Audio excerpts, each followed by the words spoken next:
So this question is from Satish. He says that I am not able to decide my profession, whether I need a job or should I carry on with the business. My father and society affect my mind, and now I'm at the stage of nowhere. How should I know what I'm really for? I think we already answered this question in a certain way. You need to see what is truly worthwhile for this life to be invested into. Doesn't matter what it is, it doesn't matter what they think. I think to cure you of this disease, one thing that we need to do is, socially, we need to do something in this country. In this country, we have this problem, one profession is in the sky, another profession is here. This needs to go. It has to happen that an electrician, a plumber, a carpenter has to be on the same level as a doctor, engineer and whatever else. Can I include yours? No. The manager.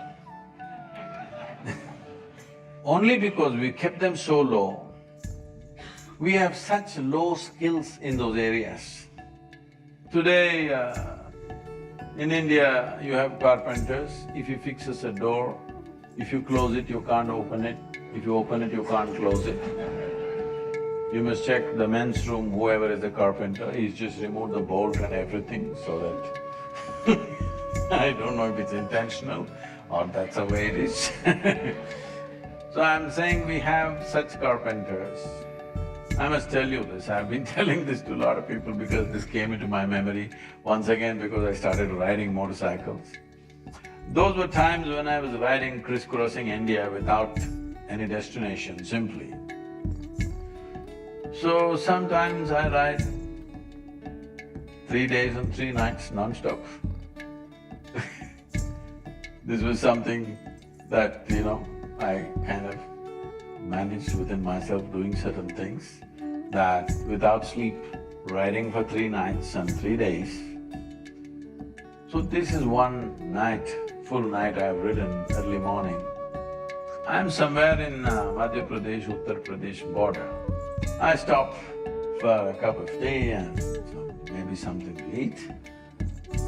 Normally I handle my own motorcycle because I'm always on the road. I don't want to trust that with anybody else. But I've just ridden the whole night and stopped here at a dhaba. Next to that I saw a garage, Mubarak Mechanical Works. So, handwritten board. Then there was a strapping young youth. I said, hey, why don't you tighten my chain? Because it's a simple thing, motorcycles, chains become loose of riding. So I said, all you have to do is take off a link and tighten it a bit. I said, why don't you do it for me? So this guy came out with tools. The tools in his hand were a chisel and a hammer. I looked at this and said, okay, and I kept my tea and I came. But wait, before you touch my motorcycle, I went into his garage to see. The only tools he had in the garage was chisel and hammer. He does everything with this chisel and hammer. But after he's done the job, nobody else can do anything with it anymore. So there's a whole lot of people in life that they're conducting their life like this. They got just one instrument. Right now, this instrument, unfortunately, is called intellect. Somebody is using it. If I ask you a question, do you want a sharp intellect or a dull intellect? You must choose, I'm going to bless you. Sharp or blunt? Sharp.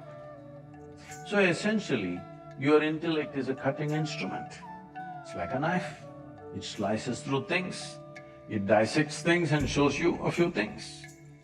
But dissection is not a way of knowing entire life. I really want to know you for some. Can we dissect you? If we dissect you, will we know you?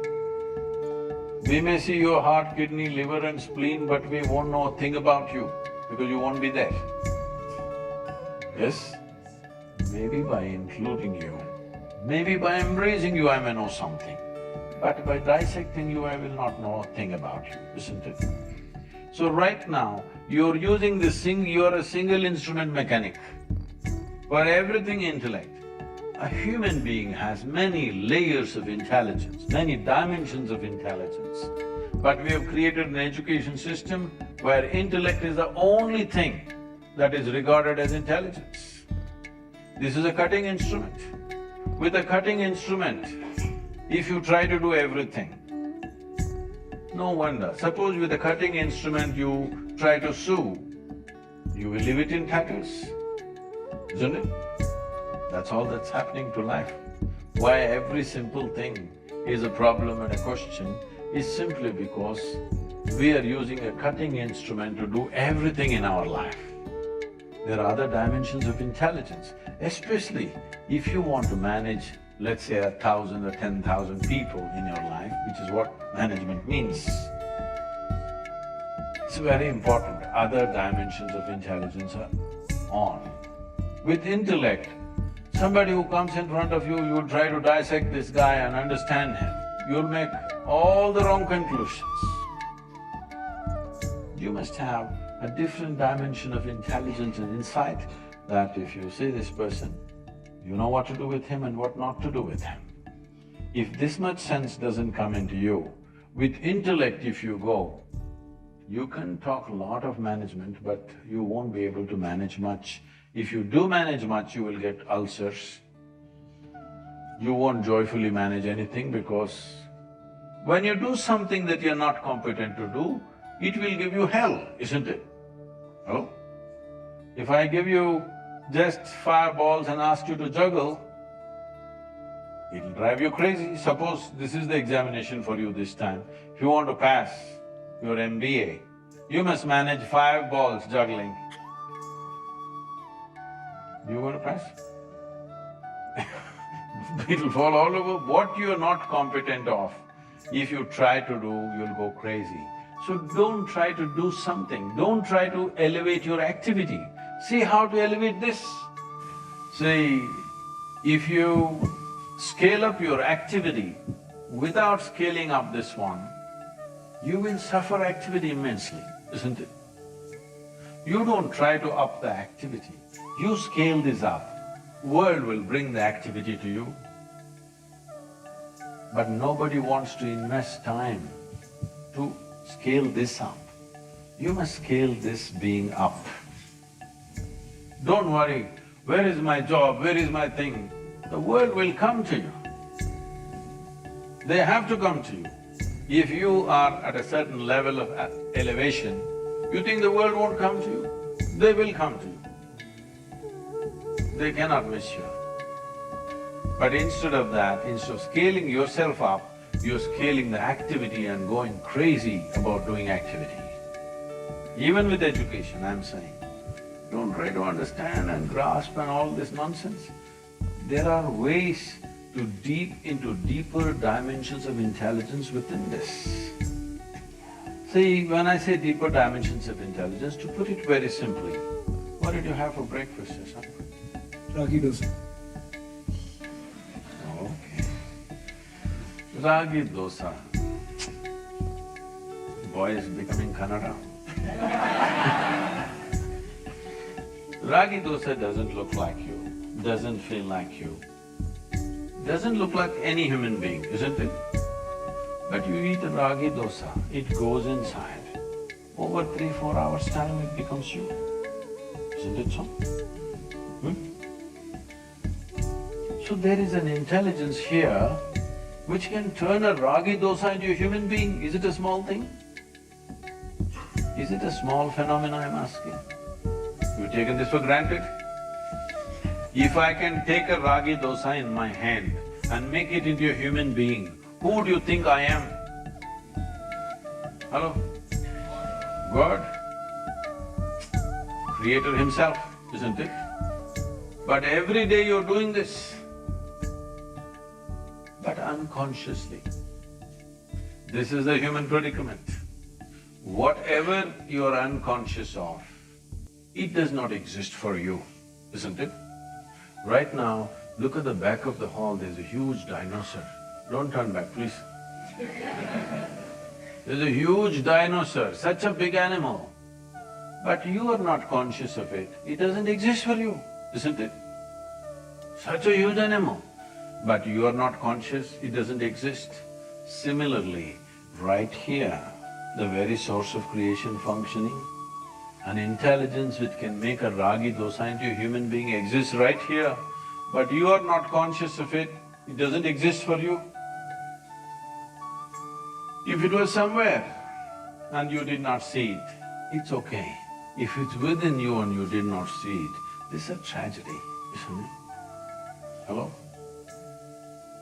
When there is such a dimension of intelligence which can turn a piece of bread into a human being, should you not delve into it in some way? Should you not find a way to dip your hands into it? If a drop of this intelligence became a conscious process within you, you will live magically, not miserably, never. And you don't have to worry what to do.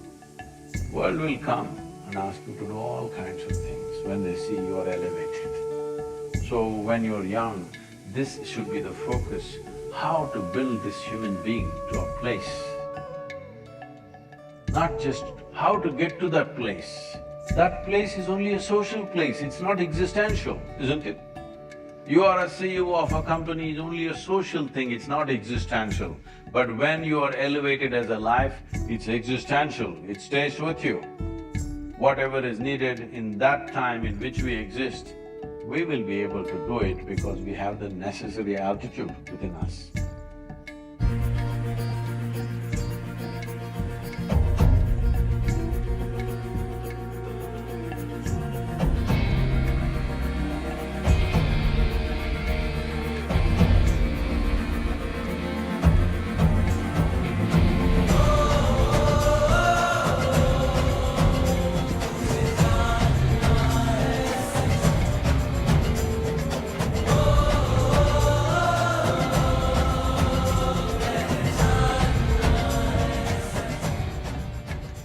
I was just telling them when we met a little earlier, why this Youth and Truth? Literally incessantly in these last many years that I've been out meeting people and doing the work that we are doing, thousands and thousands of people have asked me this same question. Sadhguru, where were you 25 years ago? Where were you when I was 25? Why did you come so late? If you had met me when I was 20, I would have done this, this and this, but you came so late. So I thought we will step out and meet all those people in the country who are below 25 years of age. And here we are. So essentially, life means a certain amount of time and energy. This is what we call as life. Unfortunately, most people forget this. Oh, this person has covered his face completely, there's something… Oh, I didn't notice you. The videos will be out soon, so don't worry. So, essentially, life is certain combination of time and energy. Time is slipping away for all of us at the same pace, which most people don't realize when they're young. And energy is at its best when you're youthful, which also most youth don't realize. They think they're going to be like this forever. It's not so. Energies will deplete and go down. So when energy is at your peak, and time is anyway running out for everybody, if we can bring little more clarity and balance to that life that we call as youth, I think tremendous things can happen. Above all, every human being carries a certain genius within himself or herself. How many people manage to find the necessary balance and atmosphere for themselves where this genius will unfold? Unfortunately, that percentage is extremely minuscule right now. This is an effort to increase that percentage because if you bring the right atmosphere within yourself, one's genius will unfold. In our lives, if we do not do what we cannot do, it's not an issue. But in our lives, if we do not do what we can do, we're a disaster. If our own potential doesn't unfold, we will end up with a life who did not do what we could have done. So this is just an attempt, and India being a youthful nation, unless we create a focused, balanced, inspired youth, we could be a miracle if we do that. If we leave youth unfocused, imbalanced, uninspired, we have a recipe for a disaster. So, we thought we will reach out to you, so you can ask whatever kind of questions. Namaskaram Sadhguruji. It gives me immense pleasure on behalf of the entire IMD community to welcome you here. Thank you so much for taking the time out, sir. It's been a lot of pleasure for me to welcome Sadhguruji here. Sadhguruji, ever since that we know that you are coming here, so our forms have been floated with a lot of questions. We have selected the But top. why are you dressed like a bridegroom? I have a question for that. I have a question for that. Is there something coming up today? Hopefully, yes. So, sir, it gives me immense pleasure, sir. So we have plethora of questions that we had. It's taken a lot of time to figure out the best questions. So without wasting any time, let's get started, guys. So, Sadhguruji, one of the most trending questions that we have here on campus is FOMO, the fear of missing out. we have the fear of missing out on activities, we have the fear of missing out on our placements, we have the fear of missing out on anything whatsoever under the roof. So, Sadhguruji, I have a question for you here, is when do we realize that it's the end, we have to stop this, and this should not influence our decision making? I think a lot of our community would resonate to this question, and we want your perspective on this, sir. Say, fear of missing out. Let's look at life a little beyond. Your stay in the educational institution is only a transition, only to equip yourself for something you have come. You have not come to an educational institution as a destination. It's a packaging place. So package you nicely so that you can… You packaged pretty well today. Thank you, sir.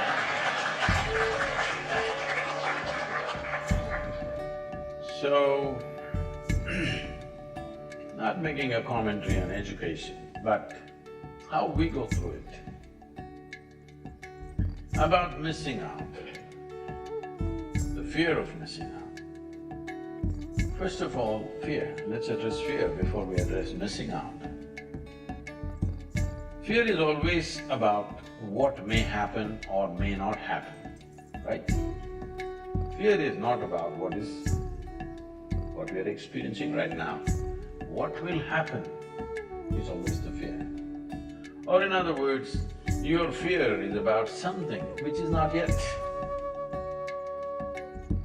Your fear is about something which does not exist. This is all management people. If there were a few… somebody from a psychiatry department, you could have asked them, if I have fear about something that does not exist, what is my condition? They would have a title for you. Yes, Nemans is close by, I think. We can always consult, that is also a premier institution. We are suffering something which doesn't even exist. Yes? If you're suffering something that doesn't even exist, it is not about life, it is not about education, it's not about career, it is just about your mind being out of control. Is that not an important aspect that you should manage first before we allow you to manage an industry or a business, is it not important, first of all, you learn to at least manage your mind? Hello? Isn't it important? If you do not know how to manage your mind, what the hell are you going to manage in the world? Managers are all freaking out and growing ulcers in their stomachs. Yes, today it's become normal, if you are a CEO by 45, if you don't have an ulcer, you're not a great CEO. Because you are managing by accident like this. The fear comes because there is an accidental possibility, isn't it? Tell me, let's say you don't know how to ride a bicycle. You sat on it, it was on stand, you were just pedaling for fun, it came off stand and started rolling. Anxiety or no? Started rolling faster, fear or no? Very fast, terror or no? It's not because bicycle produces terror, it is just that you don't know how to ride. If you know how to ride, faster it goes, the better it is. Isn't it? Faster it goes, the better it is. The very basis why we created a bicycle is because we wanted to go faster than walking. That's the idea. But if you do not know how to ride, how much fear it creates. Right now your problem is not with the world, your problem is not with your education, your problem is your education system, right from kindergarten, hasn't told you a damn thing about how to manage yourself. They think you're going to manage the world without knowing how to manage yourself. When you are a mess, you can only create a mess, isn't it? You may be successful. Success happens for a variety of reasons. You know, success is not always 100% yours. There are situations, there are times which support us in many different ways. Of course, your bit is there, but just because somebody is successful, this doesn't mean they've figured out everything. This doesn't mean they're at ease with life. This doesn't mean their life is in some way fulfilled. No, because today our idea of success is just doing little better than somebody else. You doing little better than somebody else means, and you're very happy about that, what it means is you're actually enjoying other people's failures. If somebody enjoys another person's failure, I call that sickness, not success. What do you call it? Hello?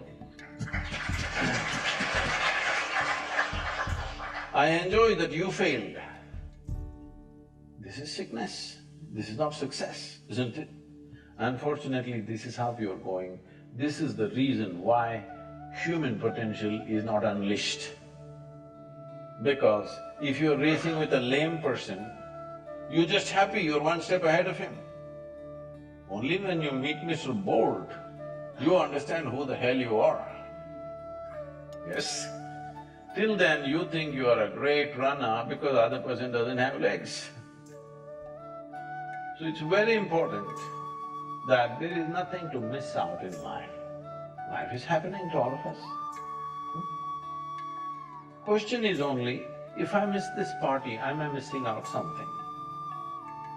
If I miss this examination, I am missing out something. If I miss this job, am I missing out something? This is simply because right now, who you are is not internally managed, it is externally stimulated. You're still in a very controlled campus, a very beautiful campus you have, I have to say, wonderful campus. And you're in a very controlled campus atmosphere. When you step out into the world, if you leave it to the people to decide what happens within you, they're going to drive you crazy in no time. Here it's all managed for you, you're not managing this. It's managed for you, what should happen to you, what should not happen to you, somebody else is managing it. When you step out on the street, if you leave it to other people's hands, that they can decide whether you're happy or unhappy, you're going to be miserable for sure. Because they want to do many things. What happens within you must be determined by you, isn't it? And anyway, why are you copying people? Most people don't know what the hell they're doing. This happened. Shankaran Pillai joined Pentagon. He was working in Pentagon. Then he kept moving his work table from one office to another office, another office to another office. He went on moving around. Then he moved to the corridor, he moved into the garden, he moved here, there. Then he moved into the men's restroom and settled down there and started working. Everybody was looking at this, what's wrong with him, some problem? Initially they thought he's a Russian agent, then he thought he must be a Muslim terrorist. Then they thought all those things, then everything ran out, he didn't cause any harm to anybody. Then he settled down in the men's restroom and started working. So they told the Pentagon's psychiatrist that this guy's gone lonely, he's working in the men's room and he settled down and he's just doing his work there. So the psychiatrist just strolled in as if he wanted to use the men's room and started chatting. Then he found he was quite normal, everything was fine with him. He said, why are you sitting in the men's room and working? He said, I moved everywhere and saw. In the end, I find this is the only damn place where people know what they're doing.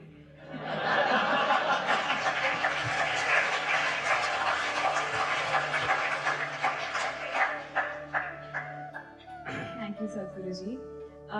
My next question is, we've all seen the movie Three Idiots, and there is one dialogue I think that's… What happened to the remaining idiots? They left them here. So there is one dialogue in the movie that sort of resonates with a lot of us, and it says, "जब friend fail होता है तो दुख होता है, but जब friend pass or top करता है तो और ज़्यादा दुख होता है."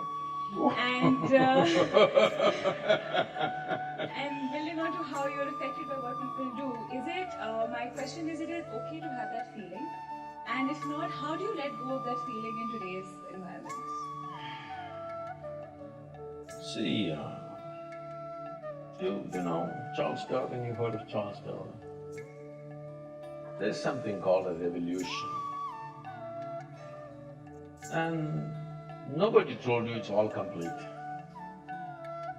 Today, some of the neuroscientists are saying the DNA difference between a chimpanzee and you is only 1.23%.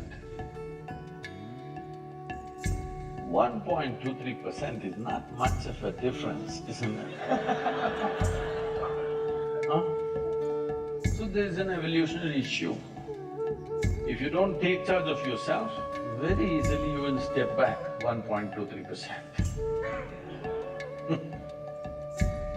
Now, if… what's that? I can't repeat that sentence, but anyway, if your friend doesn't not do well, you'll feel sad about it. If he does very well, you'll feel very sad about it. So you have fixed yourself in such a way, whichever way you cannot be happy. You are in a self-defeating mode. No matter what happens, you will not be happy. If you want to understand what I'm saying, you go and stand out on one of the main streets in Bangalore city. Leave the poor people who are selling kadlekai on the street side, leave them. People who are driving only look at those BMWs, Mercedes and Maseratis and whatever is going around in Bangalore city, only look at the dream cars, okay? Because many of you may have dreams also of this. Just look at all these people. You think they are in a profusion of joy, driving this car like that? No. Only in case it's a stolen car, you see the joy.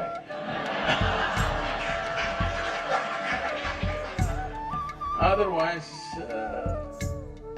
no. So success has not brought joy to them. If they're failed, of course they're frustrated. Because the very mode of approach is like this. If this mode of approach comes, whichever way, it's not going to work. Because it's not even about you, it's always about somebody here. It's never about you. The simple thing is this, see, If your joy, your sadness, your happiness, your misery is determined by something or somebody around you, the chances of you being joyful in your life is remote. Yes or no? Is it true that human experience is created from within? Hello? Hello? I'm asking all of you.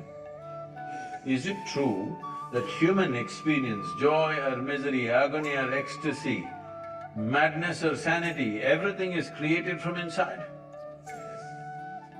At least if you're a manager, if you're going to be a manager, at least what is happening from within you must happen your way. Because essentially management means having situations the way we want it. Yes? Management means what? Having situations the way we want it.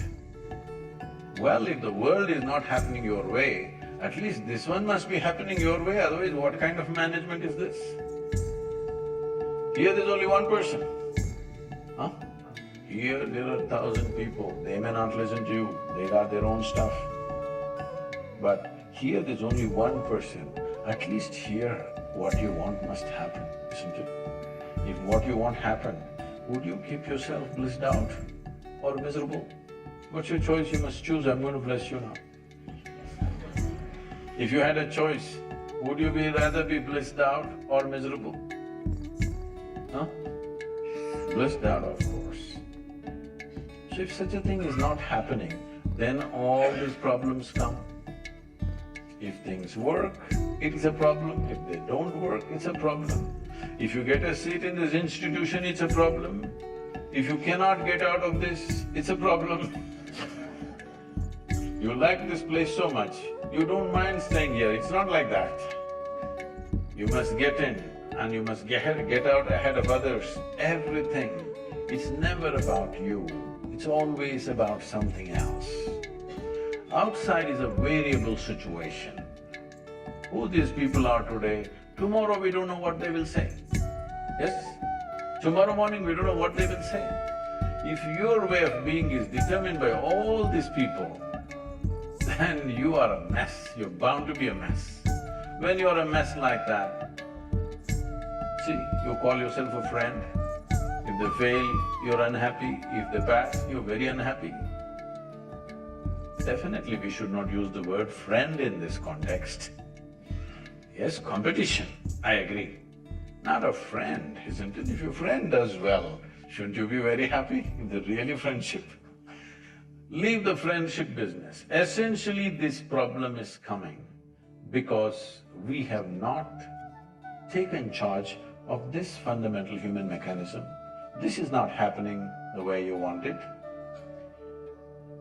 Is it true that your body right now is the greatest chemical factory on the planet?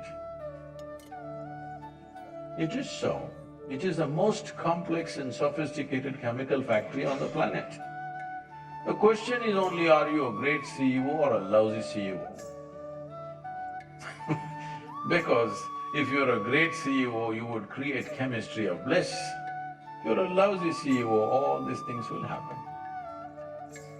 Your industry should run the way you want it, isn't it? At least this one little industry. So, most of us here at IIM Bangalore have been consistent achievers, at least in some domain or the other, for all our lives. But some time at IIM Bangalore is good enough to make you feel that you are not good enough. So, how do you deal with the pressure of being relatively average? It's best somebody makes you feel that right here, because anyway that may happen in your life. It can happen in your work, it can happen in your family. Somebody will tell you you're not good enough. So whether they tell you or not, I want you to understand, none of us are ever really good enough. If you have a large-scale intention in the world, you're never really good enough. People keep telling me, Sadhguru, you've done so many things, this project, that project. I'll tell you my project, because day before yesterday I was at Chamandi Hill. This happened 37 years ago. I went up Chamunda Hill and sat there.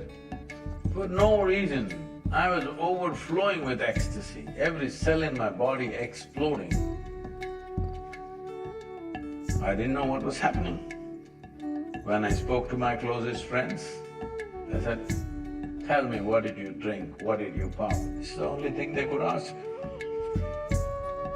When I asked my own skeptical mind, my mind said, maybe you're going off the rocker. But I knew I've hit a gold mine. Something fantastic is happening within me without any reason. If I simply sit like this, I become so ecstatic, what I think is 2 minutes have gone into 7, 8 hours. Have you noticed this? When you're very happy, time just poof. So if I close my eyes and open, it's like 8, 10 hours have gone like that. So at that time, I just planned. This is my plan. This is fantastic. If I simply sit here, I'm completely blissed out. Then I decided, at that time, the world's population was some 5.6 billion people. I said, in 2.5 years' time, I made a plan, a specific plan, how I will do it. In 2.5 years' time, I'm going to have the entire world blissed out because it doesn't take anything. If you simply sit here, it happens. Well, 37 years. Well, we might have touched maybe on 500, 600 million people on the planet. But that's not my idea of the world. My idea of the world today is 7.6 billion people. So I know I will die a failure, 100%. And everything else that I wish to do, I know I will not even fulfill probably 10–15% of what I want to do, but I will die blissfully, because I'm living blissfully and I will die blissfully. So it's best that you're a failure in your life. That means your vision is large. If you're a success, you have a constipated sense of life. Success means what? I made it. What did you make? I bought a house site. You think that's an achievement? I got a job. I made this much money. It's a very constipated way of looking at life. I want young people to look at it in terms of how we can do something that cannot be done in this lifetime. Oh, what will happen if I don't fulfill it? If you work incessantly and still at the end of your life the job is not done, it doesn't mean you're a failure, it means you had a great vision. That's what it means. May you die as a failure, is that okay?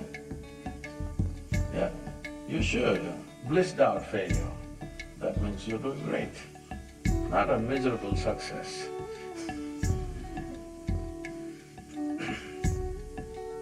People are not liking it. No, you don't have to clap. I just thought maybe those words are a little scary, failure.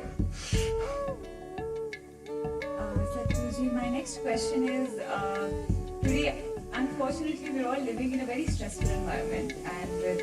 Really? I think it's air-conditioned, everything is fine. Little more cooling would be nice, but it's not stressful. Some people perceive it to be, I'll rephrase. Some people perceive it to be stressful and you at times feel a little anxious or you feel depressed.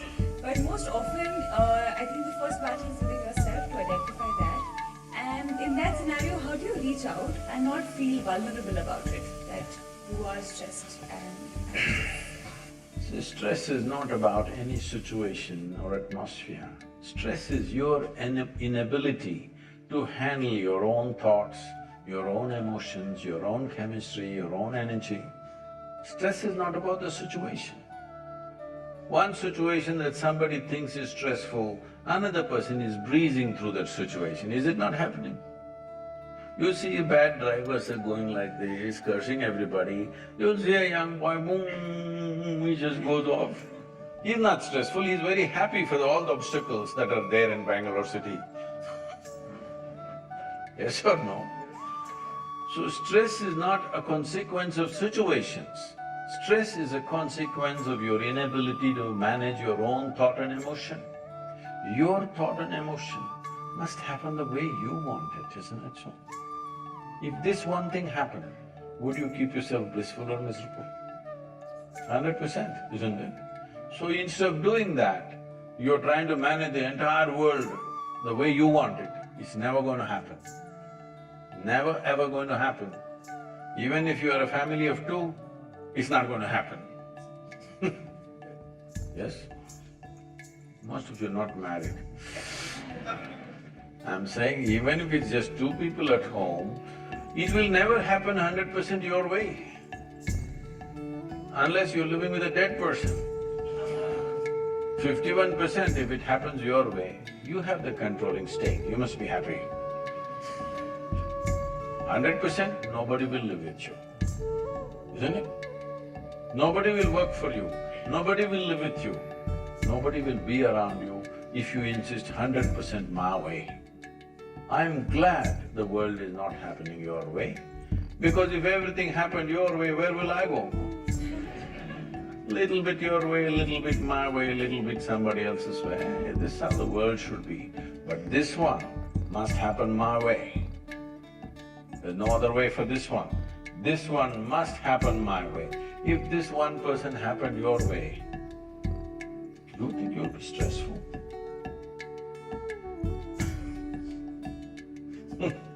So now I have a very trending question that everyone wants your perspective on. So how do you know that the person you are with is the right person for you? Whoa, popular, huh? It was in the top of the lot. Can I tell you a joke? Can I tell you a joke? Because you're in the clothing… That is why I'm said like this. That is why I'm said like this. It's good you asked the question before the event. It once happened. Shankaran Pillai was at the family dinner. And when everybody settled down for dinner, he stood up at the table and announced, "I am going to marry Lucy, who's just across the street." I hope that's not the name. Then the father said, "What? You're going to marry Lucy? She has nothing. She's like a tramp. You're going to marry that Lucy?" Mother said, "What? You're going to marry that Lucy? She has no inheritance, she has no family." The uncles always pitch in this kind of matters, you know. Uncle said, "What? You're going to marry that Lucy? Have you seen her hair? It looks fake." The aunt, "What? You're going to marry Lucy? She's always painted. You're going to marry the painted woman?" The little boy, the nephew, can't be left out. He said, "You're going to marry Lucy, she doesn't even know what is cricket. How can you marry her?" Shankaran Pillai stood his ground and said, "Yes, I'm going to marry Lucy." Everybody asked in one voice, "Why?" He said, "Because she has no family." There are no many opinions to battle with. So, who is the right person? I don't want to take away all the romance from your life.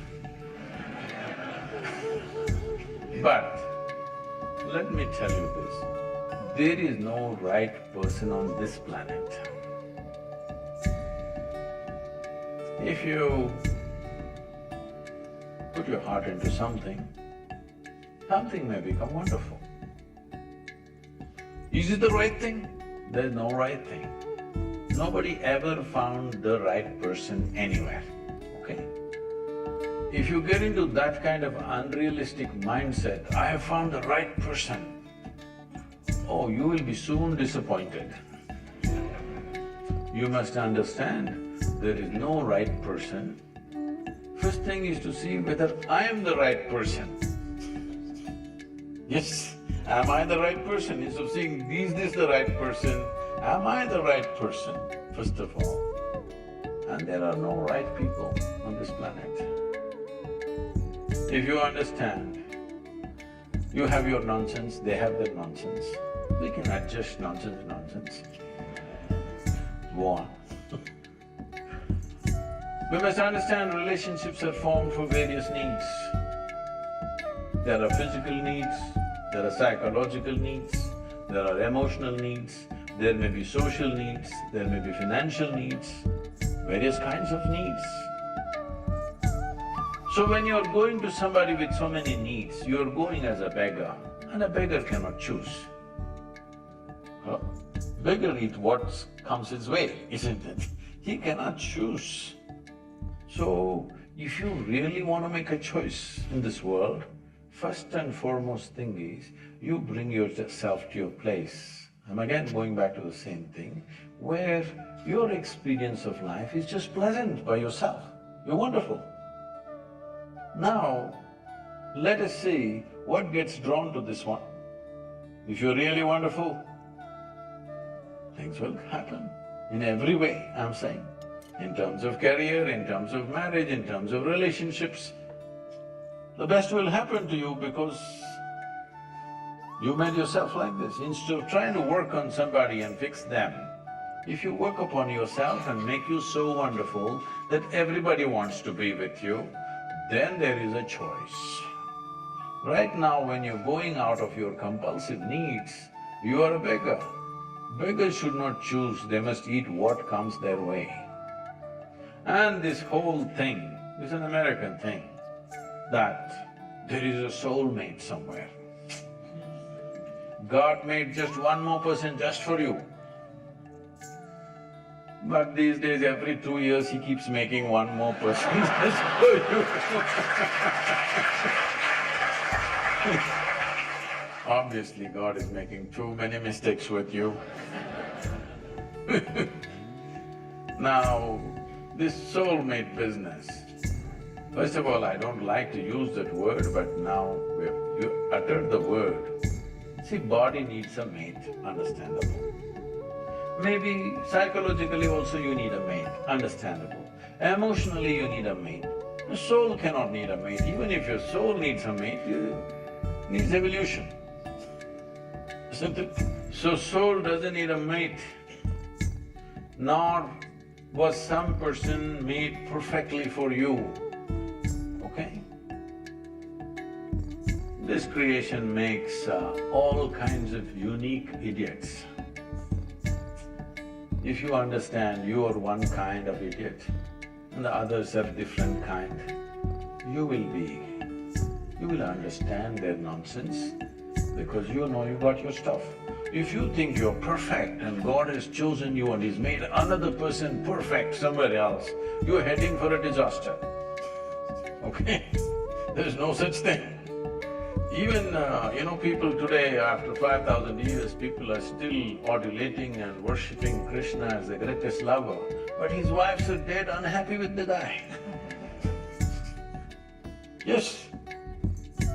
So, you're not going to find any perfect person. If you invest a deep sense of involvement, something wonderful may happen. It's because of your involvement, not because the other person is fantastic. No. Even if you choose a fool, actually it's easy that way. If they're not stupid, why would they come to you first of all?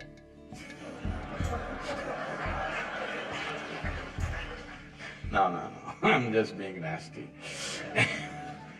So, even if you choose a fool, it doesn't matter. If you involve yourself, it can turn out very beautiful. You chose the smartest person in the universe, it could be a disaster. So, do not think in terms of, whatever this made for each other nonsense. No. You choose the opposite, actually. The genders are opposites. You choose the opposite because you don't want them exactly like you want them some other way. The reason why a boy is attracted to a girl and a girl to a boy is because they're different. But after some time, after a little bit of time, you slowly start expecting they're just like you. This is a serious mistake. Because if one more person becomes just like you won't be able to bear with them for 2 days. Hello? Please tell me. If there's one more person just like you at home, could you live there? You're glad they're different. It's wonderful, nobody is like you, isn't it? Nobody is like you on this planet. Try and see. Nobody is like you, and that's good. Don't look for sameness, not necessary. It's a difference which makes the…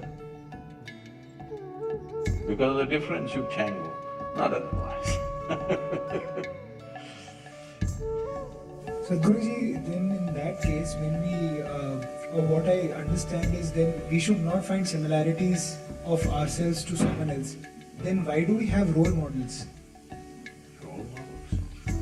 People keep asking me, Sadhguru, who is your role model? I tell them I don't roll with the models.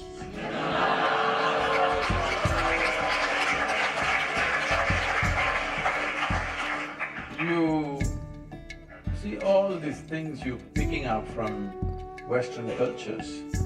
Here we never created a role model. Just look back on this culture and see.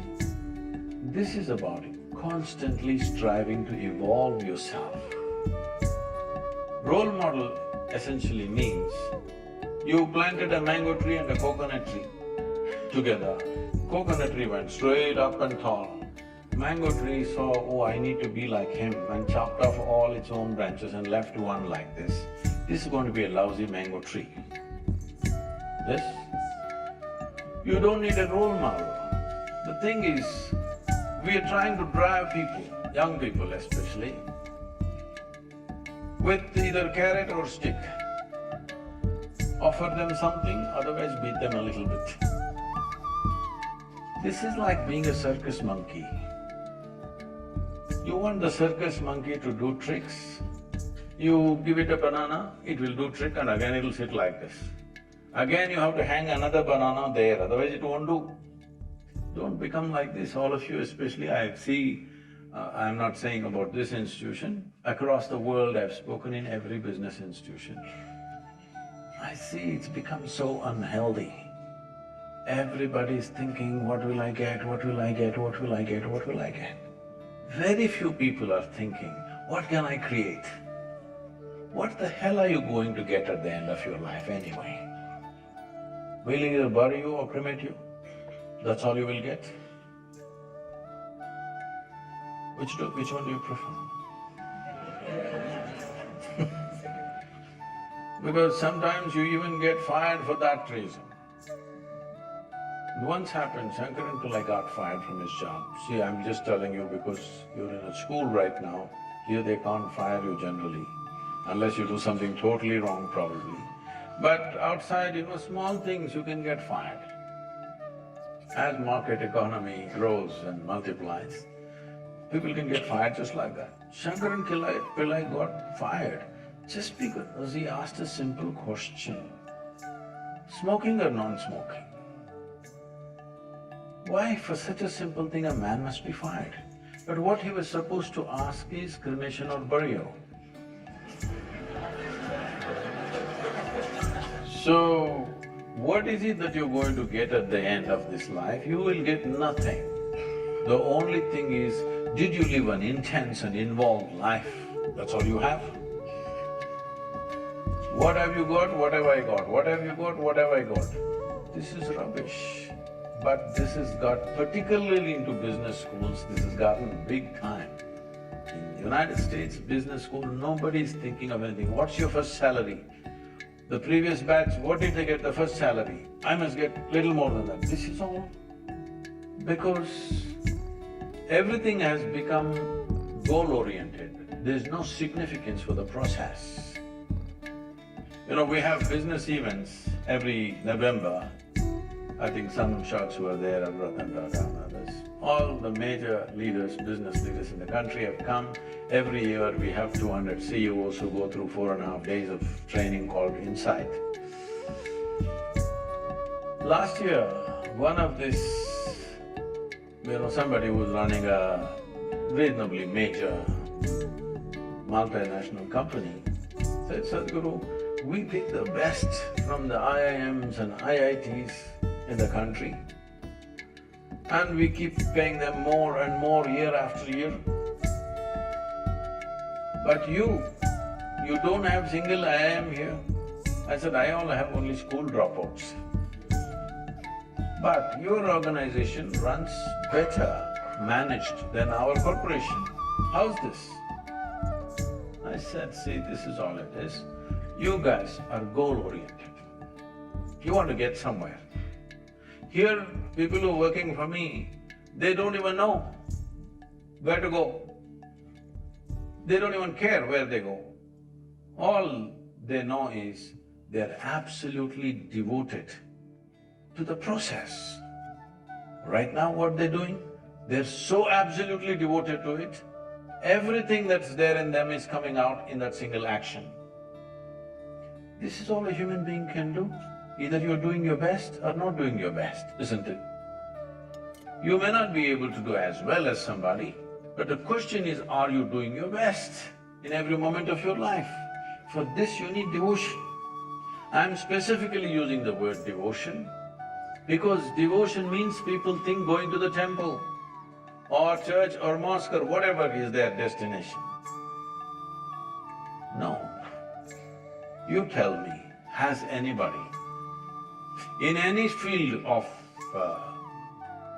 activity, either sport, music, art, business, spirituality, politics, whatever, has anybody reached any significant states of achievement without being devoted to what they're doing? Have they? Has anybody gotten anywhere, I'm asking? Mediocre nonsense they've done, they maybe got more and more salary, but they did not do anything significant.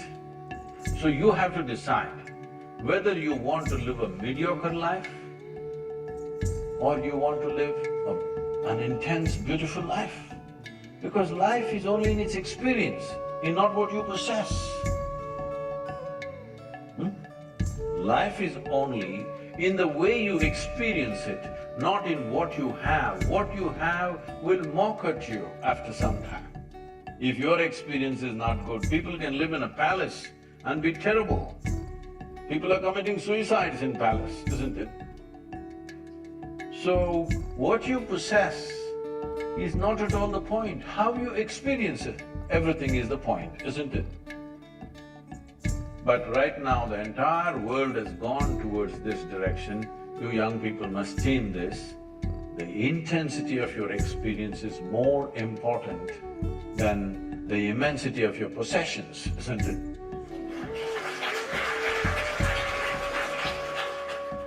So one last question from our side is that, so as we enter a B school or any new sphere of our lives, we might have a vague idea or direction as to where we're headed.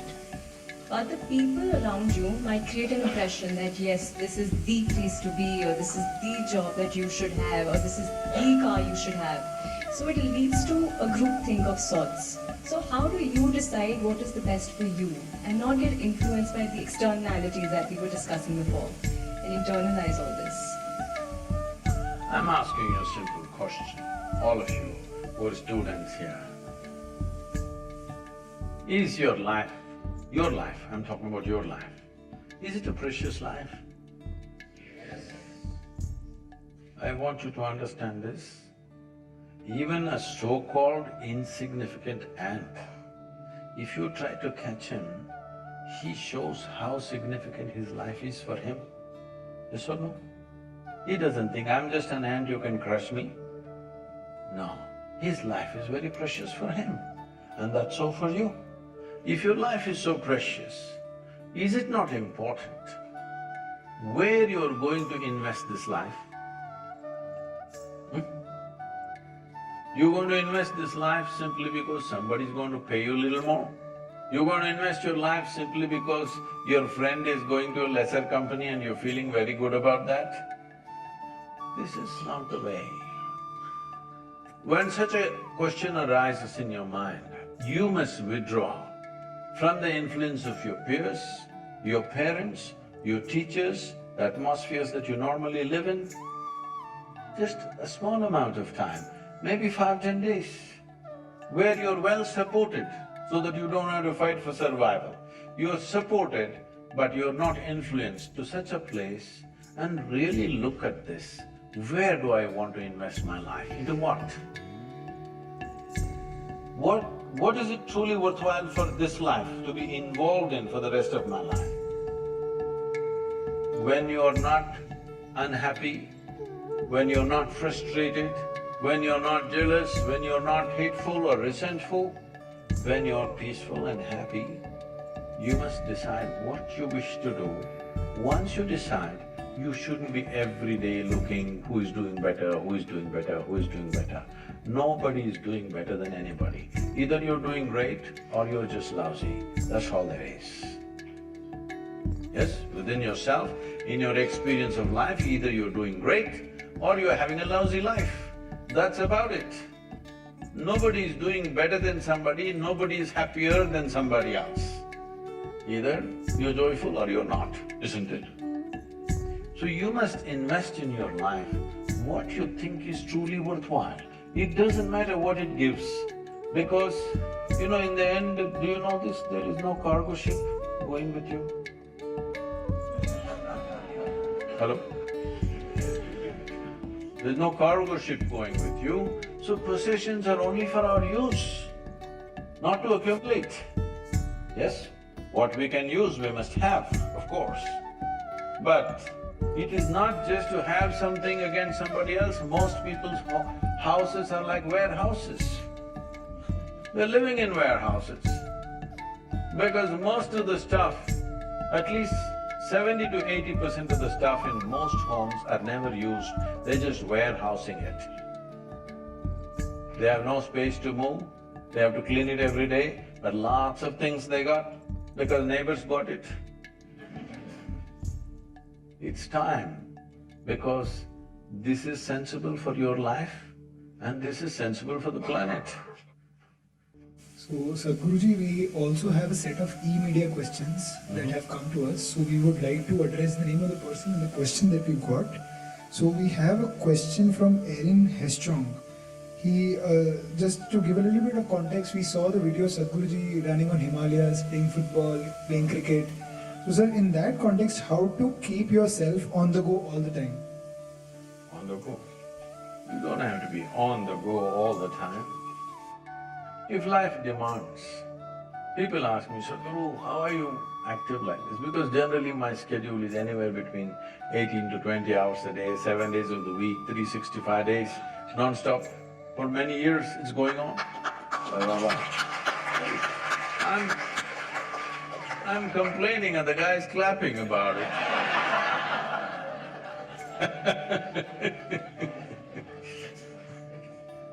So people keep asking, how do you keep yourself like this? How do you do this? See, I'm essentially lazy. It's just that the situation in the world demands action. Left to myself, I would close my eyes and simply sit. I'm made like this, if I close my eyes, I can sit like this till I fall dead. Really. I have really no need for action. I'm not trying to keep myself busy. There's a lot to be done, so you're doing. People ask me, Sadhguru, what's your dream? What is your dream? I said, my dream is the day I'm unemployed. That's a great day. Because if I'm unemployed, it simply means everybody is doing fantastic. What more do you want? Dream fulfilled. So, action is not something that you decide. You just decide your intent. Action, the world will decide how much of what. I'm at these economic forums and stuff, I'm at the World Economic Forum. This guy front of business schools in Harvard Business School, one professor comes, "Oh, you're that amazing tree planter." I said, "No, I'm not a tree planter." He said, "No, no, you planted those millions of trees." "Yes, I did, but I'm not a tree planter." Then what do?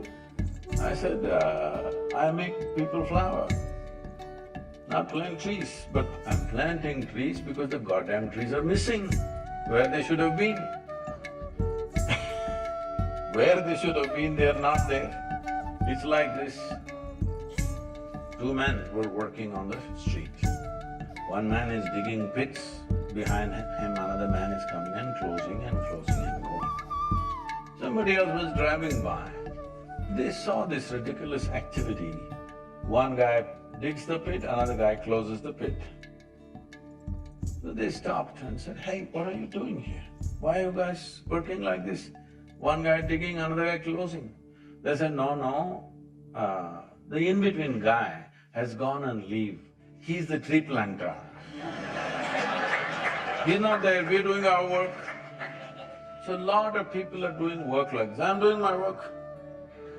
You have no work on this planet. If the planet needs work, if the world needs work, we will do it. Otherwise, why should I think this is my work? "Sadhguru, what's your mission?" I said, "No mission, I'm just fooling around a bit." Because you have no business to have your own mission. Life has its own mission. In some way, if you can assist and serve that, that's about it. What is it that you have your own mission? Are you some kind of a tyrant? All missionaries are tyrants in some way, unknowingly. Yes, those who think they have a mission. There is no mission. What is needed you do, especially when you study in a business school and get certain competence to manage things or create things. You must create what is needed, not create some rubbish and push it on them. Yes? Yes or no? You must see how to make life better, how to solve situations which are problematic to a whole lot of people. You must look for solutions and solutions for the existing situations. And of course, there are experts who go on creating new problems. So you will never be short of problems, believe me. You just have to create solutions, not go on a mission mode. That's for Mussolini.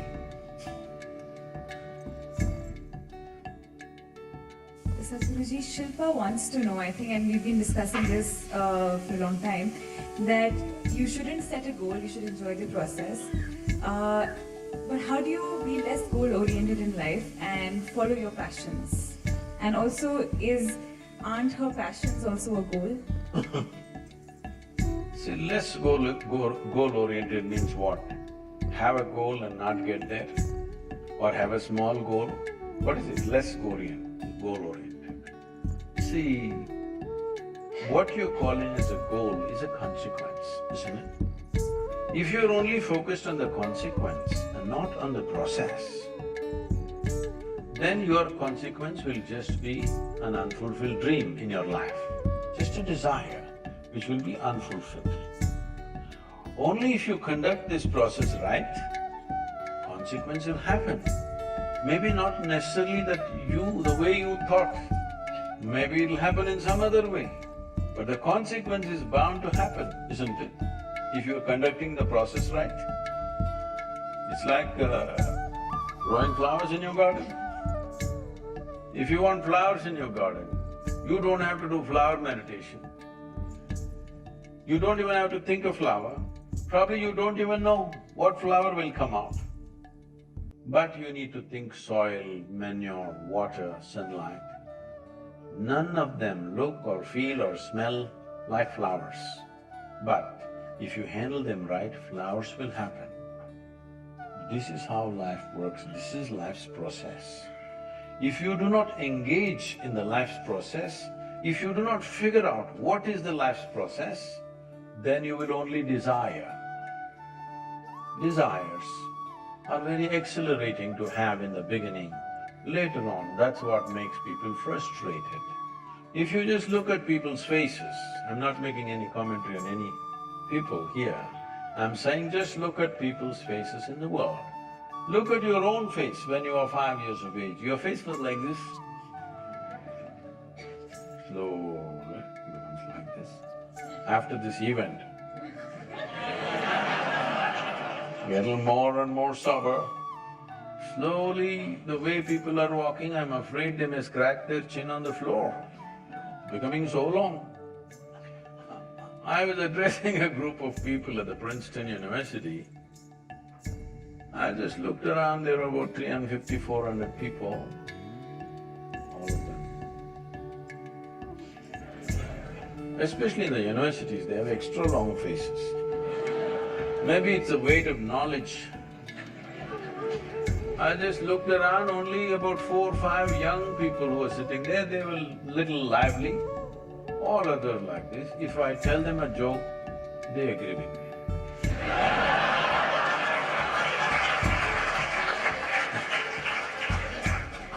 Then after about 40, 45 minutes of talking, then I said, what's happened to all these people over 30 years of age? Why are they carrying such long faces? One lady stood up and said, they're all married.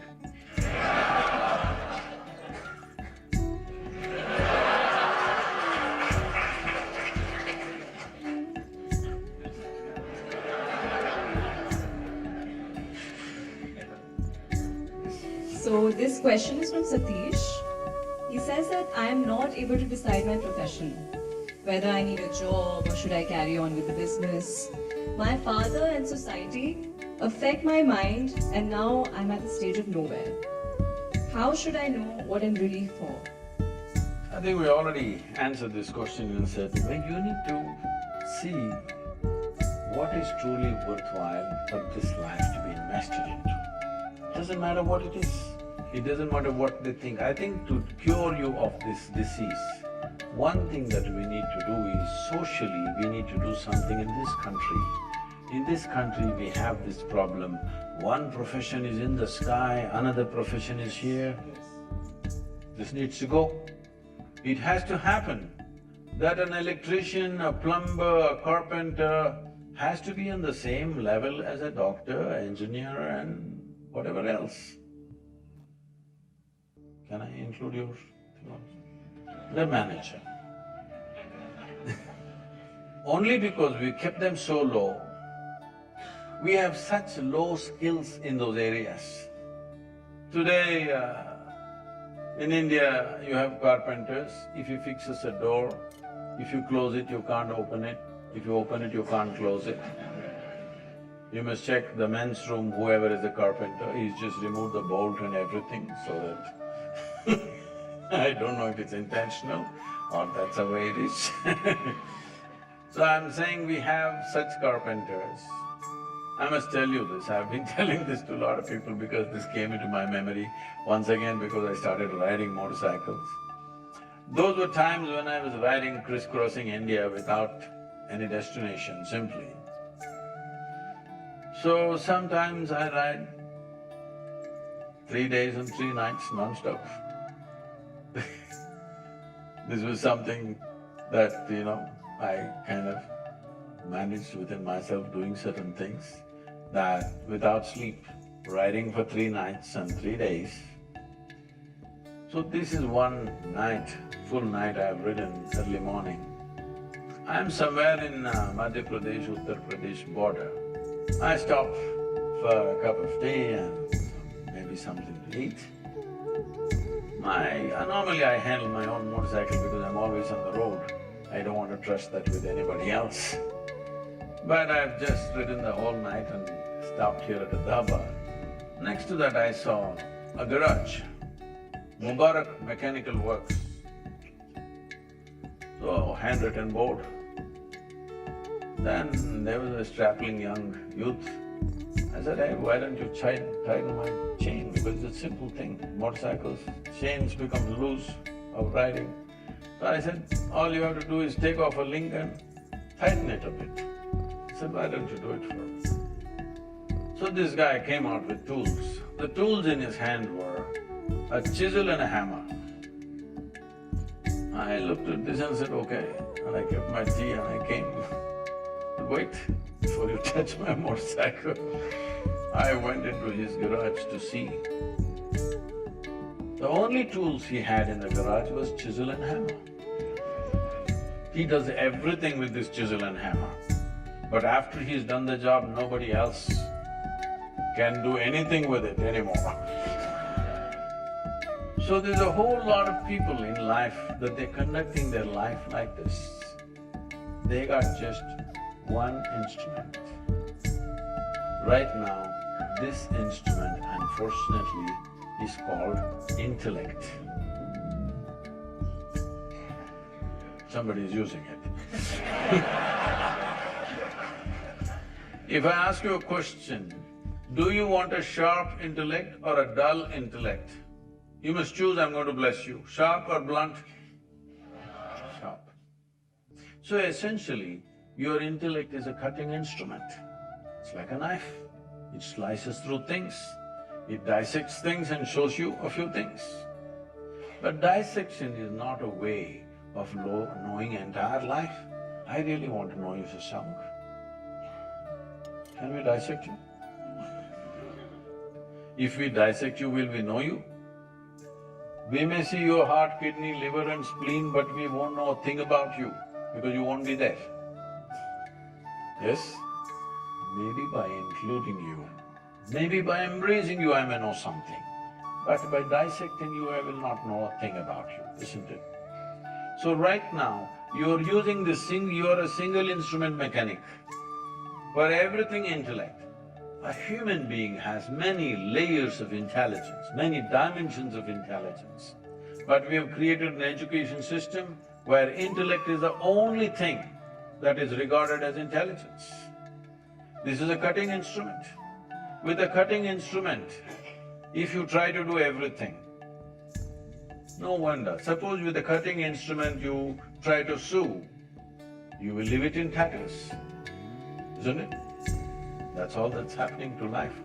Why every simple thing is a problem and a question is simply because we are using a cutting instrument to do everything in our life. There are other dimensions of intelligence, especially if you want to manage, let's say 1,000 or 10,000 people in your life, which is what management means. It's very important, other dimensions of intelligence are on. With intellect, somebody who comes in front of you, you will try to dissect this guy and understand him. You'll make all the wrong conclusions. You must have a different dimension of intelligence and insight that if you see this person, you know what to do with him and what not to do with him. If this much sense doesn't come into you, with intellect if you go, you can talk a lot of management, but you won't be able to manage much. If you do manage much, you will get ulcers. You won't joyfully manage anything because when you do something that you're not competent to do, it will give you hell, isn't it? Oh?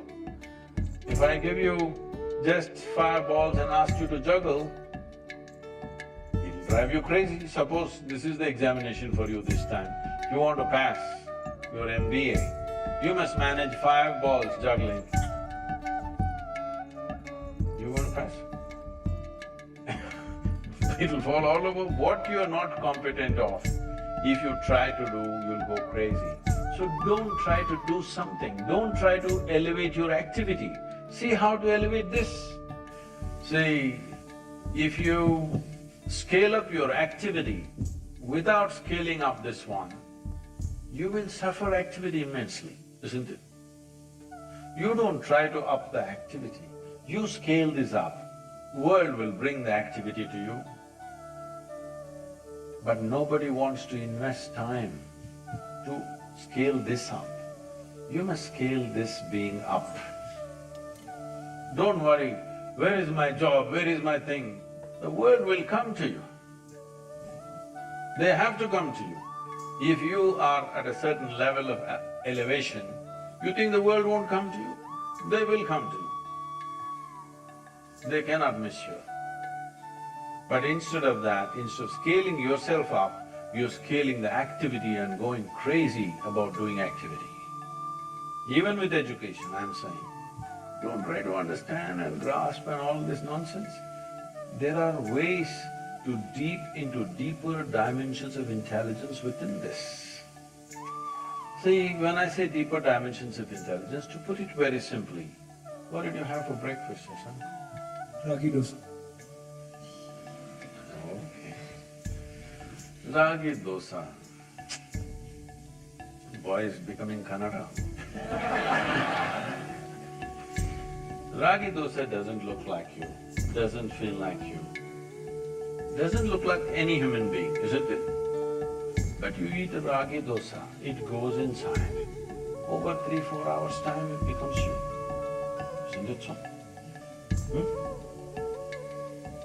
So there is an intelligence here which can turn a ragi dosa into a human being. Is it a small thing?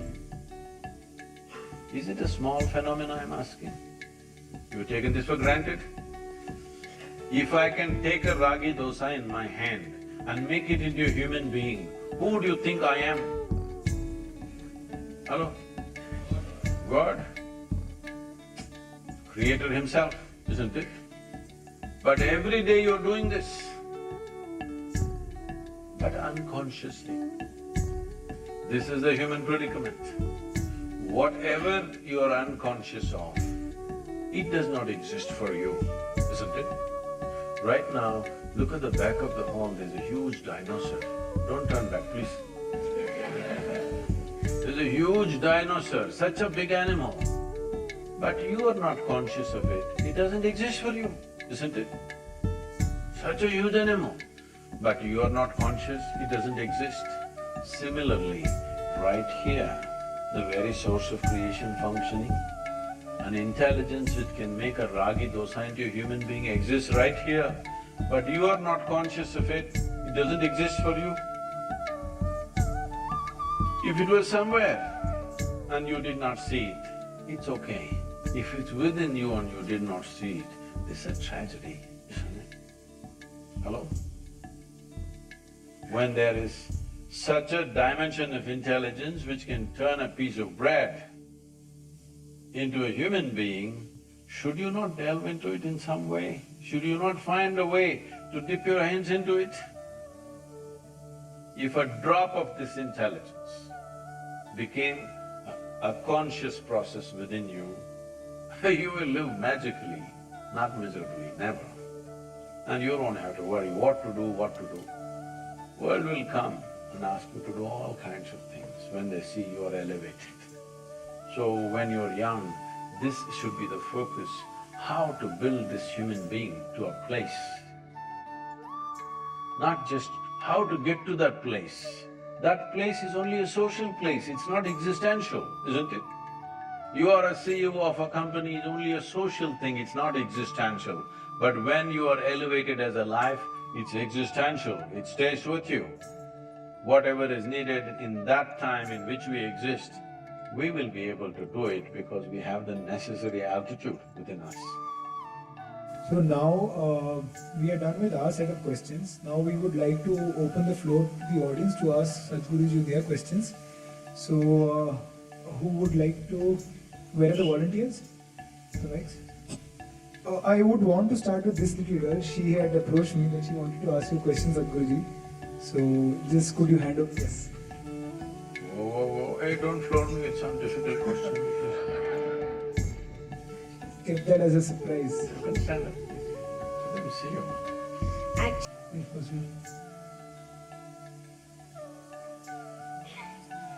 This is a cricketing country, you can throw it, you will catch it.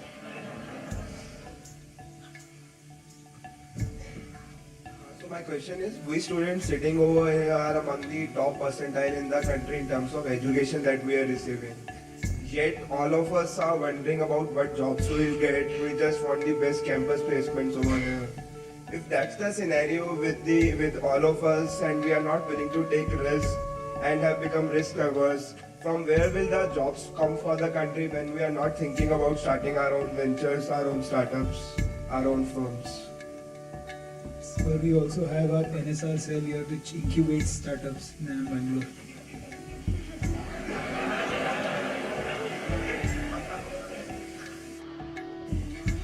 Incubation is only for an unhatched egg.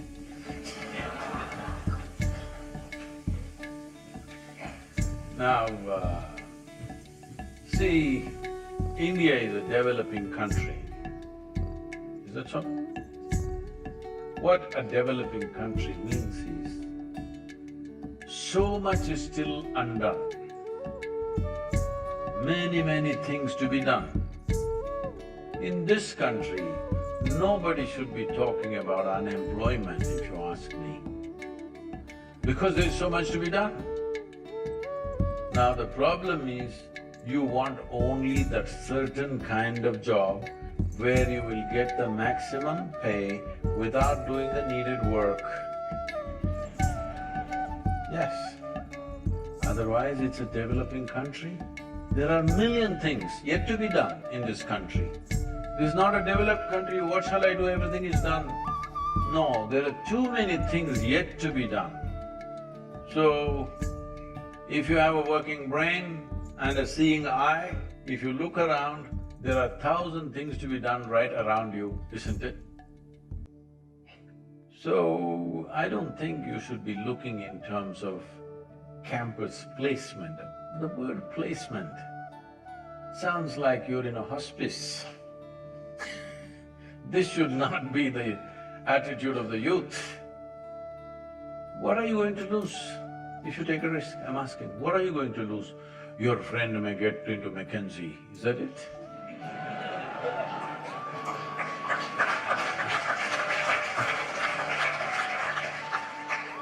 That's not the way to look at life. There is so much to be done in the world. If you have the brains and the guts to do something, there is so much to be done in this world, isn't it? Particularly in India.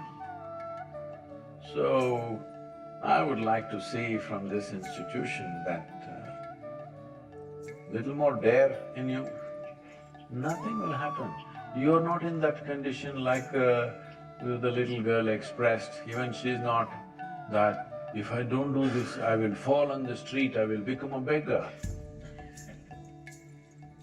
No, that will not happen to you. Are you sure about that or no? That will not happen to you. But if you're enterprising, you think the world can stop you?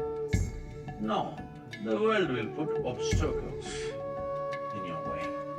Either you can see them as obstacles or you can see them as possibilities, always. Where there is a problem, there is a possibility, isn't it so? Hello? Wherever there is a problem, there is a possibility. That is, if you start looking, what's the solution for this problem? If you just see the problem and you don't think beyond that a problem is a great possibility because if you solve this, that's it. There are lots of problems in our country. Please see how to solve it, that's what you should invest in.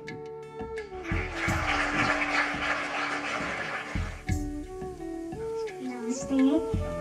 My name is Danya Ravi, and firstly I would love to express my gratitude to Sadhguru ji for establishing Isha Foundation and Isha Music, because for me, music heals a lot. That's one of the tools I use whenever I come across any problem, and there is no day that goes by without listening to Isha music. I'm very grateful to you for that. And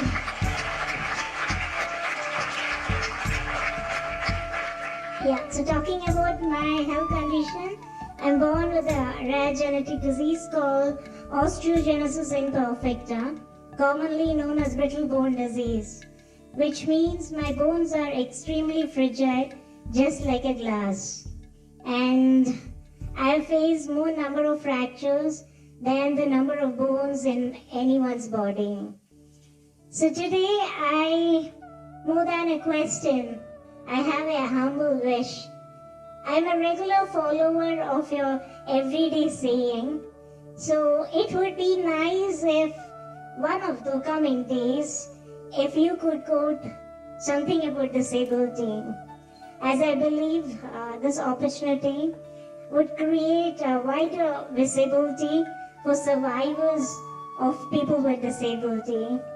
And yeah, I would be happy if that quote is done along with our pic. Along with? Our pic.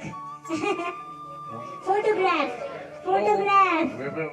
Yeah, along with our photograph. Swami, If take a you good picture. no, I need you and me.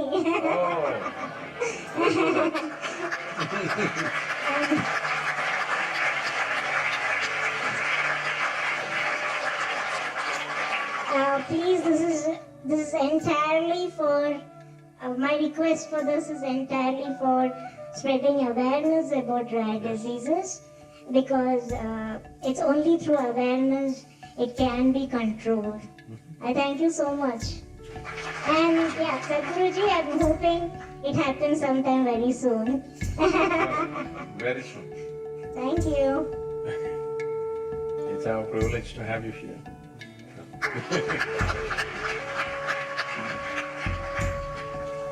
Well, Another question. Here maybe?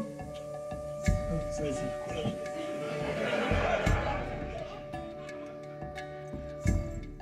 see, different people have different types of disabilities.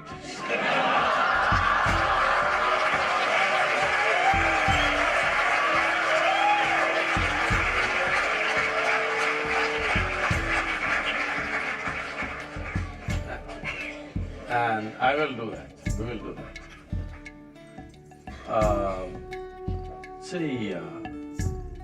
Life has come in so many forms, but societies have decided what is normal and what is not normal. But actually, if we compare every one of you who have all the four limbs intact and whatever, you compared to the next person, in some aspect of life, are you not disabled? If you run with Mr. Bolt, won't you feel like a cripple? Hello? With two good legs, won't you feel like a cripple? Yes. So let's not brand ourselves or anybody else one way or the other, because life has come in so many ways. You just have to respect that and do your best about it. Because it's a miracle in the sense, just now Sasank was talking about the miracle that he did today morning, that he makes ragi dosa into a human being. Isn't it a miracle? And this ragi dosa was made with the soil that we walk upon, yes or no? Just the soil which became food, and food which became flesh and bone. In such a phenomenally complex process, which we have taken for granted, unfortunately, certain things sometimes did not work the way we think it should be. So, never call yourself disabled. Well, you're one way, I'm another way. I'm disabled in one way, you're disabled in another way. Some way, every one of us, if we compare ourselves to somebody, all of us are disabled in some sense, isn't it? But see what an intelligent mind you have.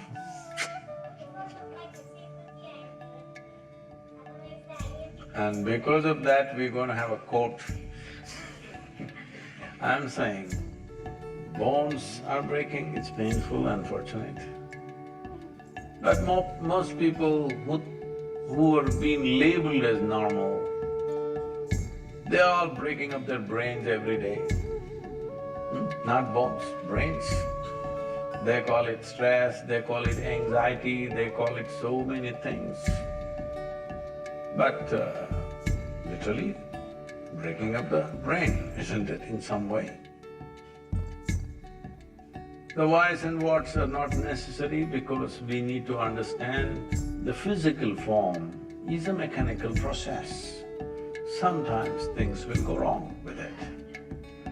It may come normal and go wrong, or In the very home manufacturing, something can go wrong. This has got nothing to do with that person. It's got something to do with variety of things because it's such a complex process. Such a complex process that something little off sometimes. But that should not determine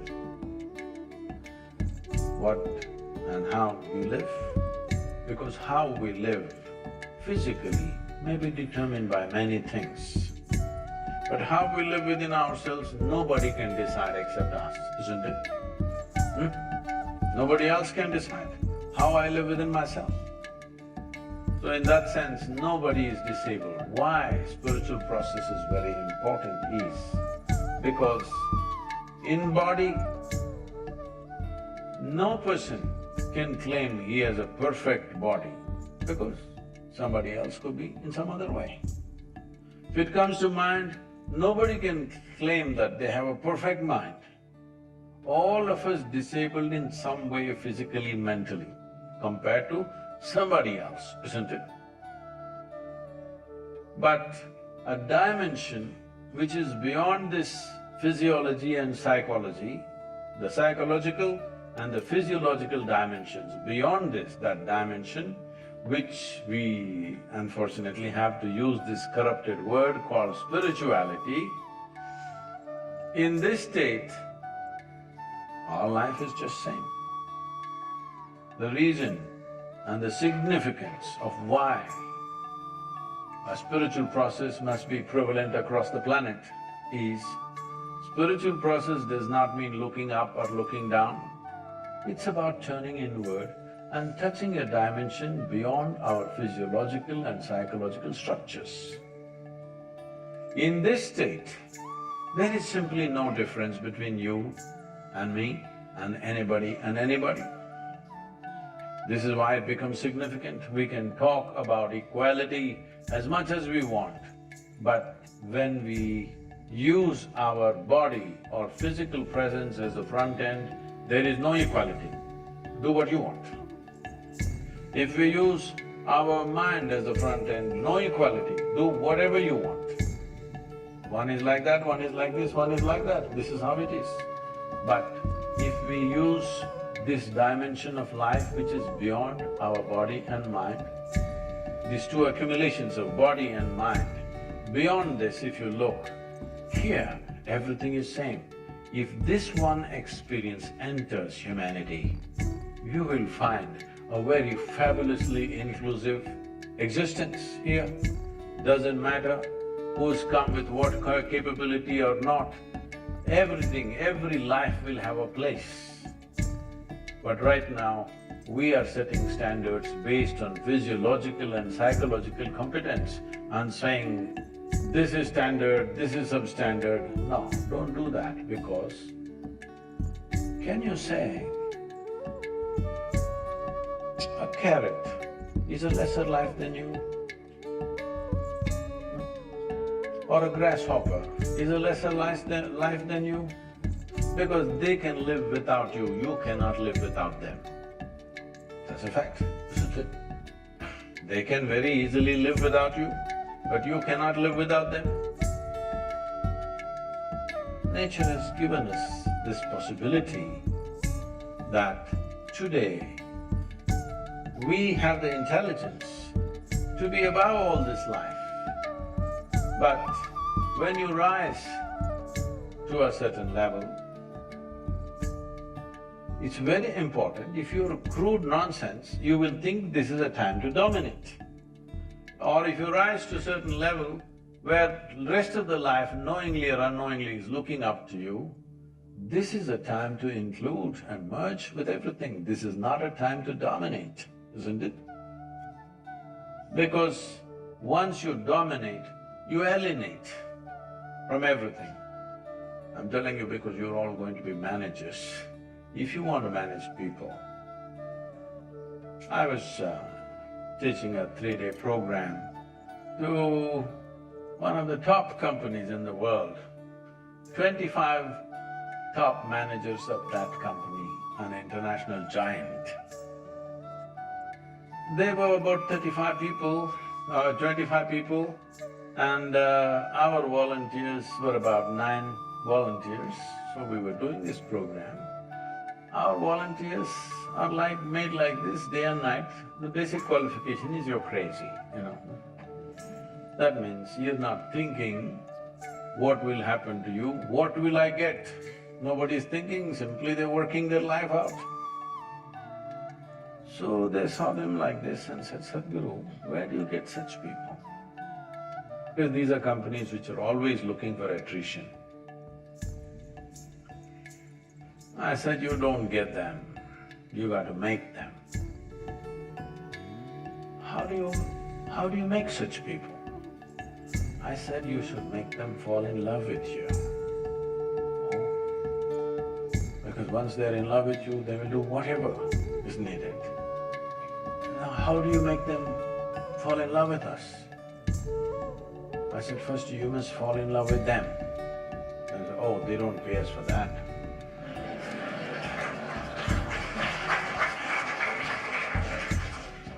So once you try to dominate, you alienate. Once you alienate, it's hell to manage people. It's hell. It's better you take sannyas and live somewhere alone. Because managing even one person when they're alienated from you is hell. In inclusion, management will happen effortlessly. So this inclusion has to come means human life or human beings have to come to at least a little bit of inner experience which is beyond body, which is beyond mind. Because when it comes to body, your body is different, my body is different. Do what you want, this will stay different. We will think it's different at least as long as we live. Only when they bury us, we know it's all the same soil. When you compare mentally, my mind is different, your mind is different, do what you want, they will always remain different. But if you look at this as life, there is no such thing as my life and your life. This is a living cosmos. The question is only how much of life did you capture in this? It's all that matters. It's not the size of the body, it's not the size of your brain. How much life did you capture within yourself will determine the scale and scope of life. How big a life you live simply depends on how much life have you captured. So if you want to capture more life than you have right now, the simple thing that you have to do is, you must open up the boundaries of your individuality. Your individuality is slowly becoming a concrete shell that nobody can break through. If you obliterate the boundaries of your individuality, then we say this is yoga. Yoga does not mean twisting your body, turning upside down, wearing Lulu pants. Yoga means union. Union means the boundaries of your individuality, consciously you obliterate it. Now, there is a life larger than anybody can imagine happening within you. Because of a large-scale life, everything will come naturally your way. You don't have to go and set up your shop in a busy place. Wherever you set up, they will come. They cannot help. I must tell you this from experience. In continuation, we're talking. When we want to set up the yoga center, I went and chose a place which had no road, which is just right next to the rainforest, and it's remote as it can get. It's a proper revenue land, but remote, nobody would want to go there. When I said this is where I want to set up the yoga center. We had a trust, Isha Foundation. Out of 6 trustees, 4 of them dropped out because they thought I'm crazy. They wanted to find a 5-acre plot inside the city or just next to the city start a center where people will come. They said, nobody is going to come, this man has lost his mind. Well, today it's become one of the most prominent places in the country, in the world, actually.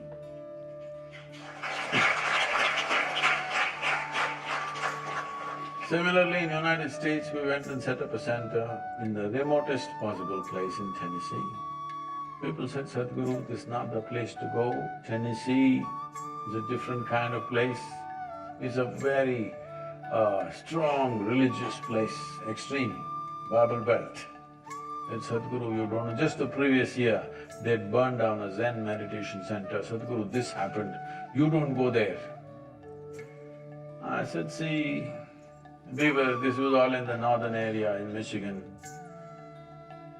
I said, see, I know how to transform people, but I don't know how to change the weather. So I go Tennessee. And they said, why in such a remote place? I said, see, I don't know how you look at it. I looked at this map of United States.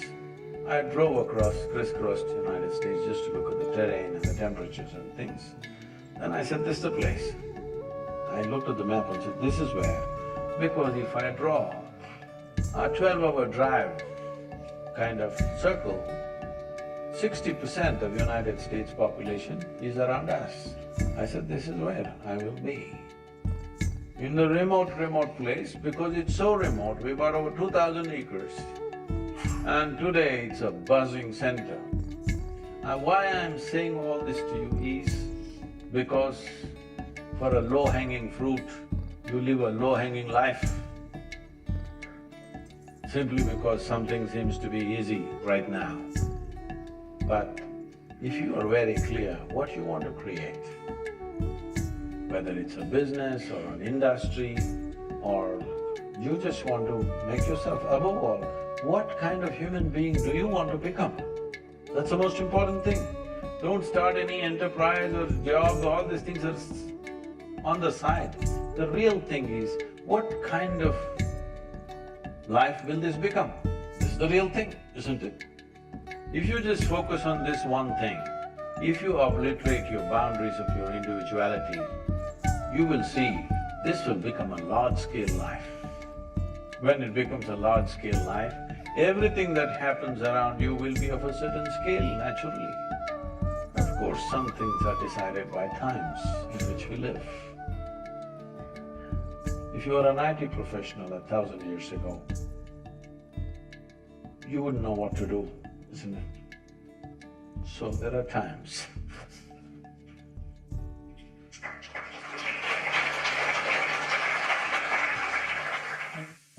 Namaste Sadhguruji.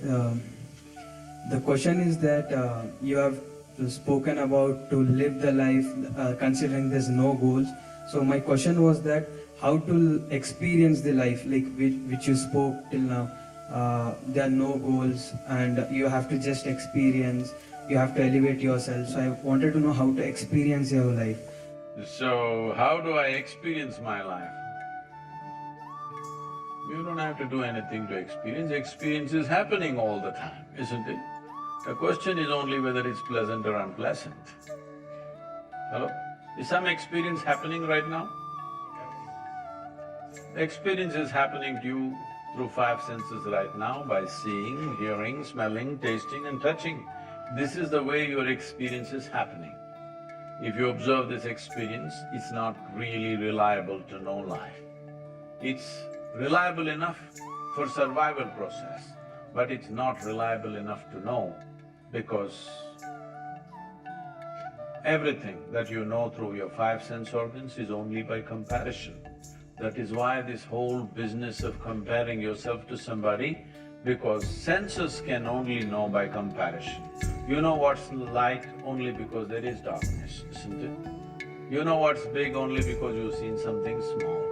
So, everything is by comparison. When you know everything by comparison, it's all right for survival, but it's not good enough to know life. So about knowing life will not happen if your perception is limited to 5 senses. It needs to go beyond that. Only when that happens, your boundaries of your individuality are taken away. and that's when life happens in large proportions. I think you're trying to make a philosophy of what you heard. That's a big problem. Don't draw a conclusion. I came here to see that I can remove some conclusions in your mind so that you're an open life. But you're trying to draw a conclusion, what is the takeaway? No takeaway. Don't take away anything. Just walk out into the world a little more conscious and alive. That's the thing. Thank you very much.